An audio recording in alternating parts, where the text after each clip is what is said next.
কুরআনের এক ভয়ঙ্কর ইতিহাস। অহংকারে ধ্বংস হয়ে গেল সাবা জাতি। ভাবুন, একটি রাজ্য যেখানে ছিল সবুজ বাগান, বিশাল প্রাসাদ আর অবিশ্বাস্য ধনসম্পদ। মানুষ এত সুখে ছিল যে তাদের দেশে দুর্ভিক্ষ বা কষ্ট বলতে কিছুই ছিল না। কিন্তু একদিন একটি ভয়ঙ্কর বন্যা পুরো সভ্যতাকে মাটির সাথে মিশিয়ে দিল। কি ছিল সেই জাতি?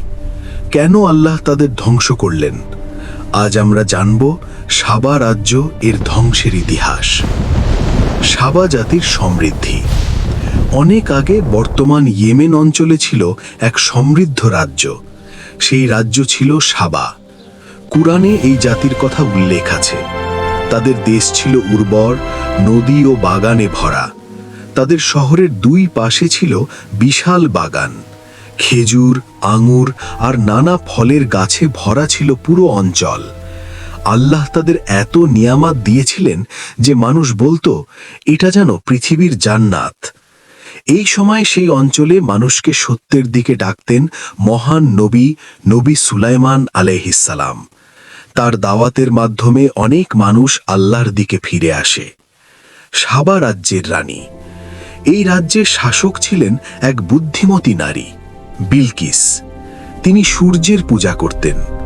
একদিন আকাশের পাখি হুদহুদ এসে নবী সুলাইমান আলাইহিসসালামকে খবর দিল, সাবা রাজ্যের মানুষ আল্লাহরকে ছেড়ে সূর্যের উপাসনা করছে। তখন নবী সুলাইমান আলাইহিসসালাম একটি চিঠি পাঠালেন।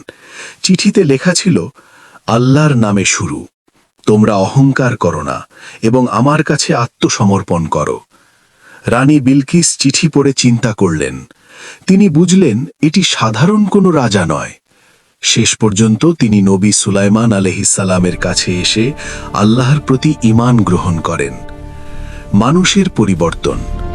রানীর ঈমান আনার পর অনেক মানুষও সত্য গ্রহণ করল। কিছু সময় পর্যন্ত সাবা রাজ্য শান্তিতে ছিল। আল্লাহ তাদের আরও নিয়ামত দিতেন। তাদের দেশে ছিল এক বিশাল বাঁধ, যা পাহাড়ের মাঝখানে তৈরি করা হয়েছিল। এই বাঁধের কারণে পানি নিয়ন্ত্রণ হতো আর পুরো রাজ্যে কৃষি সমৃদ্ধ হয়ে উঠেছিল। মানুষ সুখে শান্তিতে জীবন কাটাত। কৃতজ্ঞতা ভুলে যাওয়া। কিন্তু সময়ের সাথে সাথে মানুষ আল্লাহর নিয়ামত ভুলে গেল। তারা অহংকার করতে শুরু করল। আল্লাহর শুকর আদায় করা বন্ধ করে দিল।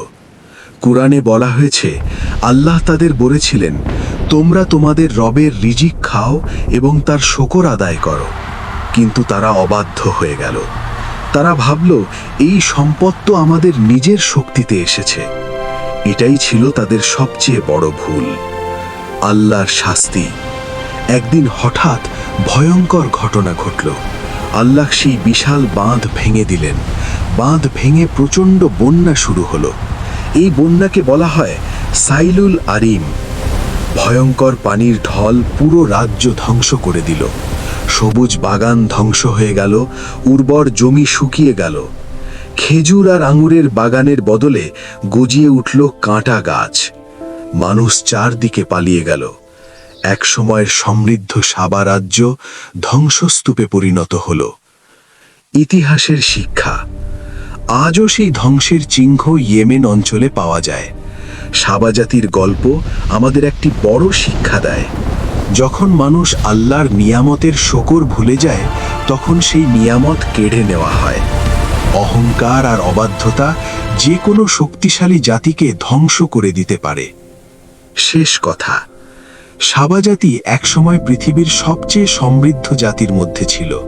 কিন্তু কৃতজ্ঞতা ভুলে যাওয়ার কারণে তারা ইতিহাসের পাতায় শুধু একটি সতর্ক বার্তা হয়ে রয়ে গেল। তাই আমাদের মনে রাখা উচিত, নিয়ামতের শুকর করলে তা বাড়ে, আর অকৃতজ্ঞ হলে তা হারিয়ে যায়।